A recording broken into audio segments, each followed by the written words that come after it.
Kinumpin po. Iba po kasi yung lumabas doon sa kinumplin. Balik mo na natin sa iyo. Isa, hindi ko ma-full. Ito po kasi nakalagay dito is ano na siya stop all transaction. License remarks. Apo.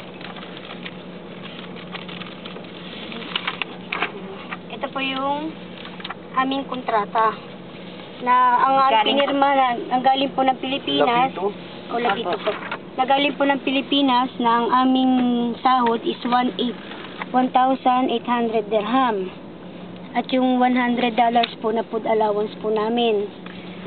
Ito po yung aking pinirmahan sa Pinas. At ito po yung hindi ko pirma Na dito, na fake po, sa labor. Kaya po kami nagkaroon ng pataka. Okay. Ito po yun. Kaya ito po yung aming pataka. Na kaya nagkaroon po kami. Labor card. Apo. Tapos yung ano. Ano yan? Okay na? May ano pa? Ano pang papeles sa mga... Pwede yung... Ibigay niyo rin sa akin. Tapos Ibigay niyo rin sa akin. Andito na.